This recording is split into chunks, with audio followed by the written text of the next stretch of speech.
The most popular version of this movie was made in 1959, but the original was released in 1934 and was nominated for an Oscar at the 1935 Oscar Awards. It has a big film star, an African American breakout star, and a storyline for all the ages. In the Black community, this movie is still talked about, even though it's, old, old, old. But listen to us coming up next as we talk about a staple in the Black community. Yeah, TV talk with the sisters. TV talk. TV talk with the sisters. TV talk with the sisters. What they have to say. What they have to say. TV talk with the sisters. TV talk with the sisters. Welcome to TV Talk with the Sisters. I'm Karen. And I'm Regina. And we are here to talk TV. Today, we are talking about a picture made in the Code era. And that was when there was an organization that strictly monitored the content of movies, what they said, what they did, what they wore, who was in it, etc. This was made in 1934, and it was given the certificate number of 412. A movie, Imitation of Life. This was a universal picture, and I think it was remarkable that they even made this one back then. It was Down a in the story. 30s. I know, right? It was a story of a white woman taking in a black woman with a child and them raising their daughters together, facing identity and racial issues. It's just like, wow. And I remember seeing that 1950s version and going, man, that's rough. But of course, again, this was a movie I saw as a kid. But the 1950s version was colorized. The 1934 was a black and white. Yes. And the So 1930s 4 version I saw because one of the actresses I loved back when I was younger was Claudette Colbert. I watched all of her movies, and I back, mean, hold, hold on. Back when you was what? a kid. I didn't know when you said back when you were chocolate. I was like, it was what? Back when I was a kid. I was a kid. Didn't sound like you said a kid, but okay, go on. Younger. You said Younger. back when I was younger, but I thought you said chocolate. I was like, oh, I must not have been born when you was that.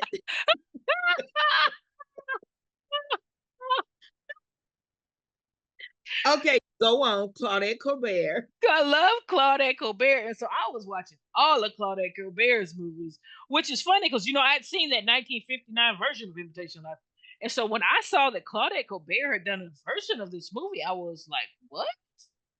Let me see this!" And Claudette Colbert was a big movie star back then. I mean, Was big. She had just done, and a matter of fact, the year that she made this movie, she had done "It Happened One Night," which was a big movie with Clark Gable, and and y'all, before they actually started using people of color in movies, they used white people. Okay, Claudette Colbert had also done Cleopatra, and so she had done all of these big movies. She was a big star, and then she did this little film here, and Wow.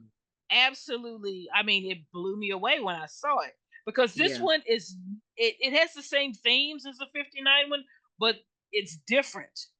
They totally do. They took this story, and I mean, I had some W.D. Griffiths feelings about this thing, but but that's Okay, because I what stop again, because see you using all these radio, terms TV, film terms terms. I know. Who is WD? He's the one who made that Birth of a Nation, the thing with Oh, it just oh, it has some oh. real, and then if you think about it as we watch Imitation Life, you had the black people standing in the back singing sad songs. That okay, Yeah, all okay, of that stuff is okay, there. All of those tropes are there in this okay. movie. But the thing that just gets me is the fact that they made this movie in 1934.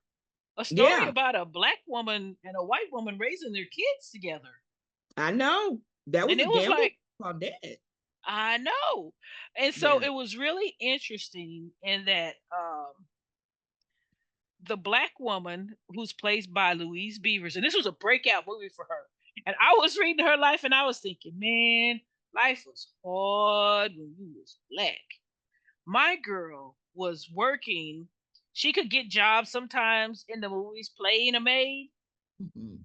and a cook, but then she had to actually continue to do that type of work. It wasn't enough work where she could do it full time. So she could be a maid and a cook to one of the actors and then come and play a maid and a cook in a movie. So her And so, job was made and cooked. Like her yes, job. her job Okay. job. And so Okay. sometimes she was maiding and cooking for somebody, and sometimes she was pretending to do it on film. But this movie here was a breakout role for her. This was sort of like the role that put her name on the map. And so the story is you have this white woman who's played by Claudette Colbert, and she has a little kid who's about 2 or 3, and her husband had died. And so she's trying to take over her husband's job and still take care of her kid, but she's Hmm. struggling. And she runs into this black woman who is looking to find a job taking care of somebody's kids so she can also take care of her own kid. And so these two women meet and say, yeah, okay. And she's like, look. And then so Louise Beavers, the Delilah, she convinces the white woman to let her and her daughter live with her, and she would take care of them while the white woman goes out and works. And so it was like, okay, we see where y'all going with this. All right. And of course, the black woman, and Louise Beavers plays this role. Okay. I'm convinced that she did this job. And she's like, oh, yes, I love taking care of you and your child, and life is going to make me much better because of what we're doing here. Now, the Yeah, thing I can see as that. I say about the tropes, this movie starts. You know how you like in the olden days they would have overtures before a show starts, and they would play Yes. you a piece of all of the movies. This movie starts out with nobody knows the trouble I've seen, and I was like, whoa, this is not Now, going to be good. it was 1934. I That was know. probably something that they, like, oh yeah. Now I don't imagine anybody was sitting in the audience saying, "Oh, that's my song," but Nope. they probably No. knew the song and thought, okay, okay, yeah, okay, maybe it was fit for the mood of the music of the I movie. know. Right? But yeah, but the thing is, all of this stuff is sung in an old plantation style of singing, and it's just like, whoa, okay. And again, this is a story we're participating in. We are not telling this story. So, of No, course, the director is white. Like I say, the big time folks that you have got big time actors in this. And I thought it was really amusing that, the story is about a black woman and a white woman. But Louise Beavers gets like fourth billing behind all the white actors. yeah, And yeah, it was like, okay, sis, but that's okay. Because she played her role. And she did. she played the housekeeper. And what happens is, the white woman is like really clever, and she keeps coming up with all these ideas. And one of the things that she likes is because Delilah stays home and takes care of the kids and does all the cooking and everything. And Delilah, she loves Delilah's pancakes. She said, you know what, Delilah? We should sell these pancakes. We need to open up a store where we could sell these pancakes. And Delilah's like, well, okay, we can do that. I just want to take care of you and little Susie, but you go ahead and sell them pancakes if you want to. And of course, the woman sells them, she opens up a little store, and she's really like, she's very Claudette Colbert in how she opens up the store. She ain't got no money, but she goes out, she rents a place, she gets it remodeled, she gets furniture, she gets equipment, everything, ain't got a dime to her name. But she goes out and she gets it all hooked up. And she's like, we're going to live behind the store and we're going to sell these pancakes and everything is going to be all right. and Yeah. everything is gonna be all right. Except you see in the very beginning where the thing is starting to struggle is that Delilah's child is a mixed race child, and she can pass, and so she she starts passing. But I think there's rules against that. 1934, I'm gonna pretty much say yes, segregation was alive and kicking. Now, I didn't know she was mixed race. I thought, her daddy was just, well, yeah, that's mixed race. Never mind. I know. I realize now how he became half white. That's another podcast on another day. Okay, so she was passing. You know what I find interesting though? I'm listening to you tell this story, and I've seen the movie also. And it was like these two women struggling to make it, and they made Claudette Colbert. Of course, she was the big movie star at the time, a very clever woman, a Yes, smart, clever, beautiful woman. yes. And then they had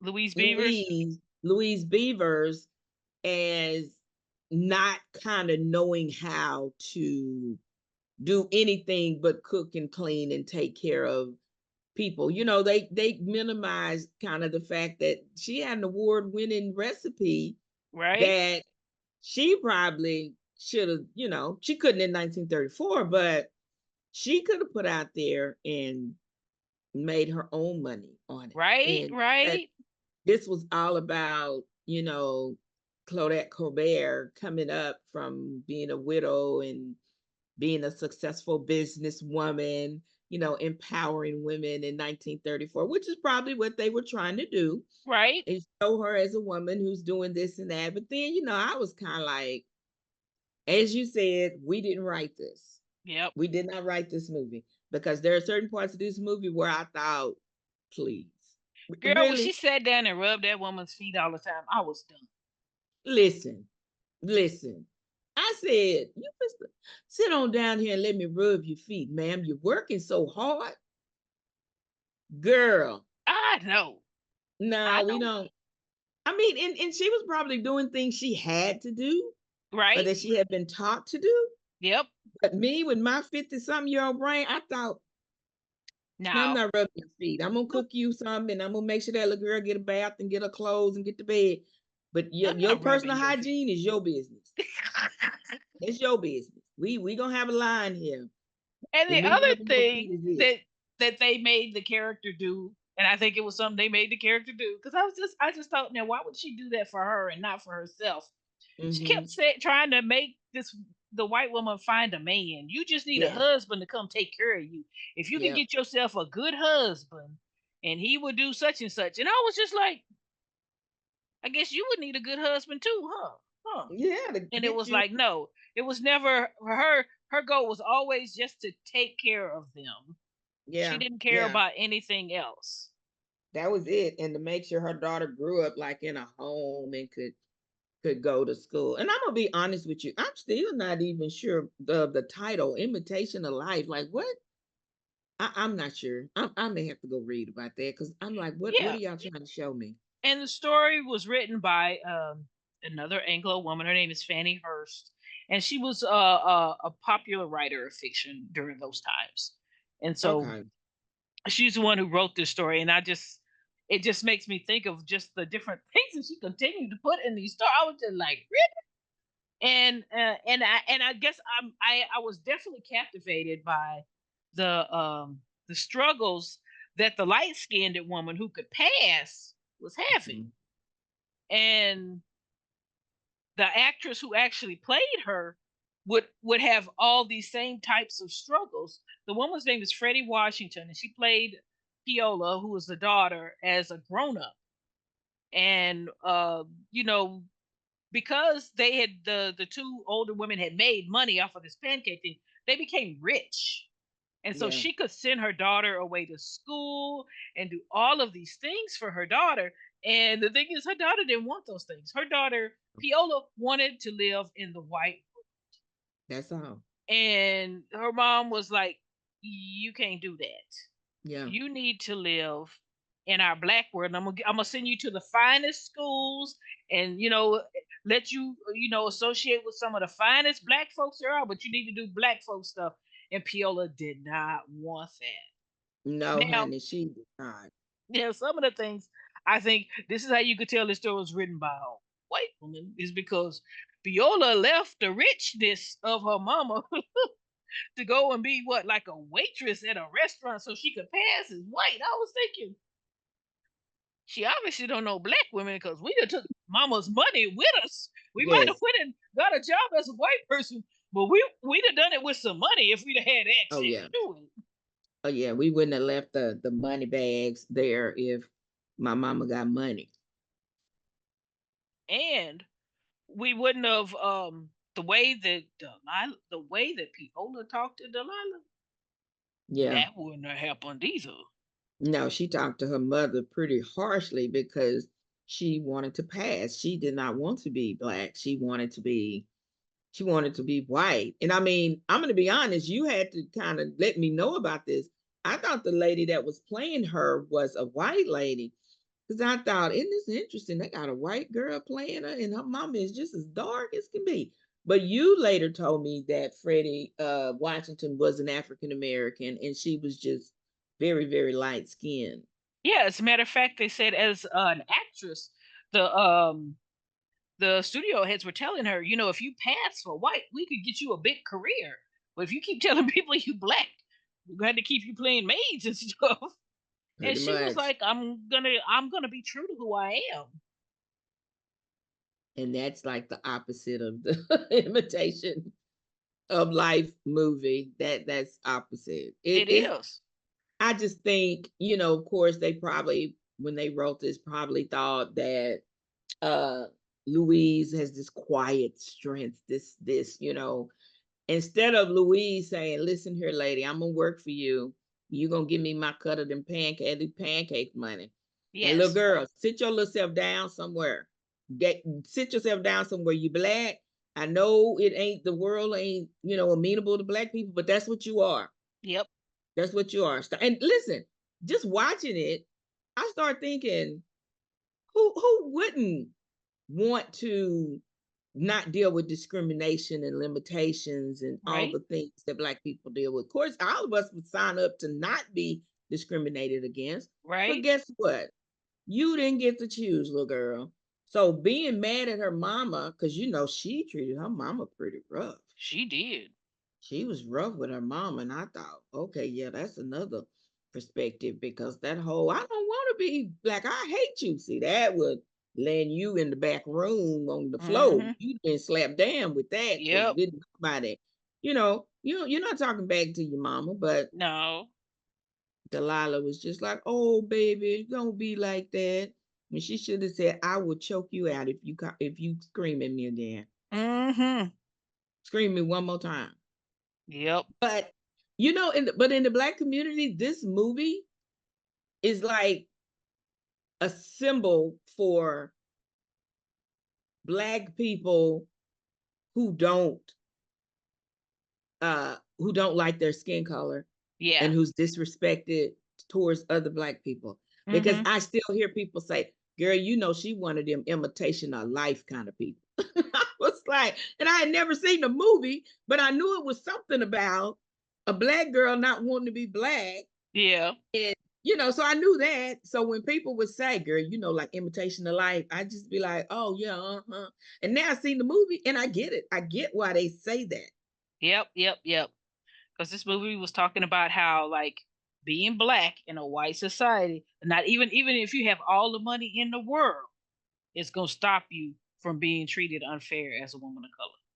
It did. And that's true. Because you notice all the stuff that Claudette Colbert was able to get, like she got that big old mansion and stuff. Hmm. Well, Lana still had to live downstairs. She had a nice room, Yeah. but it was downstairs. But you remember there was a point where she told her, she said, Delilah, you can get your own house. And Delilah's like, I don't want no house. That's I it. want to live with you. You know what? That's that perpetual mammy Mm-mm. thing that, I mean, that they clung to. They clung to. Girl, I know Louise Beaver was like, she probably had to choke that line out. Listen, do you hear me? She had to practice that thousands of times not to bust out laughing. Right? No, no, I want to stay here with you. Who gonna I take don't care of want you and the baby? I said, make it out to cash. right? Make it She out to didn't want cash. $1 million. She wanted to be a maid forever. I was like, and then I go back to maybe that was her way of saying, this is my family, however unconventional it is, and I want to stay here because we Yeah, are family. I'm probably being treated better here with you than I would if I was a black woman who went out and bought a house. I would right. still deal with Yep. She's living probably, in a way better neighborhood than yeah. the white lady bought Oh, the house.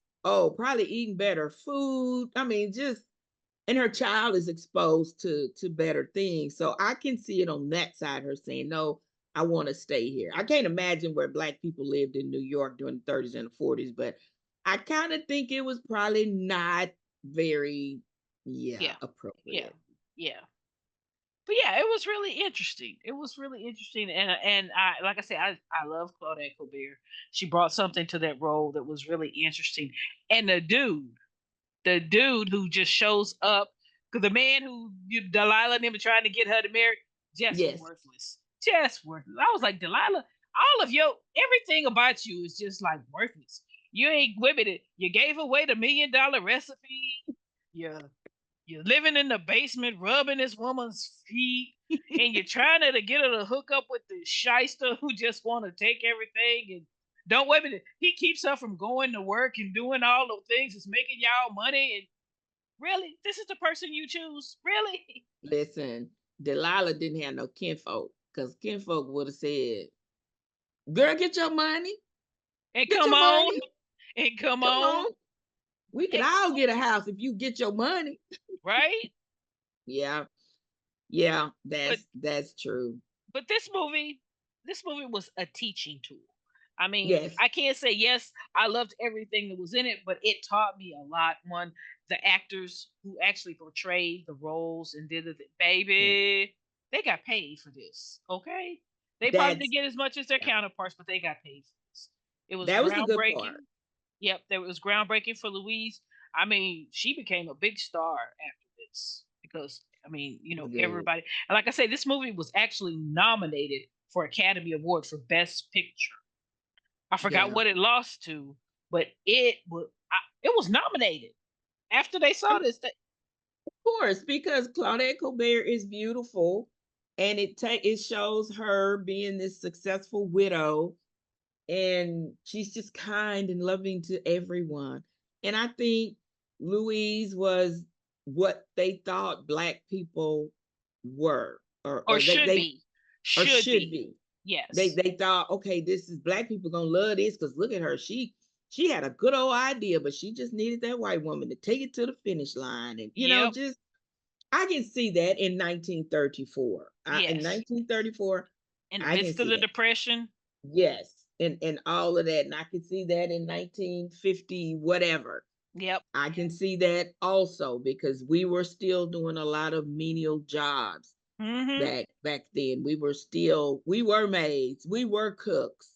We were still picking fruit some places for money. We were picking cotton some places for money. So we had those type of jobs. So seeing her on the screen probably did give some black people a lift. They didn't have the advantage that we have now, all these years later, saying, well, we can be doctors and lawyers and nurses. Because back Right, then it was like, you know, it was just a dream. There probably right, were some nurses and doctors and teachers back then, but depending on where you were born and what you had in your skill set, and if you got to go to school, right. that was unattainable for you because not all black people got to go to school. Some had to work. So I get that. It's just with my 1950 something, my 2024 brain, I thought I watched part of the movie going, Yes, mm, right, right. I'm mm, sure. Wait a minute. I'm sure some of the people in 1934 went, mm-hmm. Oh mm. yeah. Oh yeah. Oh yeah. Yeah, I'm sure they were sitting around on the porch after this movie telling my child, I'd have took my pancake mix and I'd have left that woman. I know, right? Yeah. So for Imitation of Life, 1934. I'm all in because I learned a lot. Just watching it and just, looking and researching, I learned a lot about what life was like, what the expectations were. And you know what? When you know what to expect from people or what they expect from you, that tells you just about everything you need to know. I'm okay with it. And I know so far we haven't had anything that I've just fallen out over, but Imitation of Life was okay. I'm glad I watched it. I can Mm-hmm. say that. I'm glad I watched it. I can now understand when older people say she that imitation of life girl. I know what they mean now. But Right. I don't think I would sit and watch it over and over and over again. No, But that's I not an think over and people over should again. watch it. Yeah, Yes, people should watch it at least once. at least once. Yes. So, thank you so much for listening to our podcast. We appreciate you. Check out some of these movies. Like I say, some you'll like, but you're going to learn something. You going to Yes, learn something. But thank y'all yes. for joining us. Bye. Bye, y'all. TV Talk is produced by Karen J. Anderson, music by Karen's friend Dave, and Regina Anderson just shows up to talk.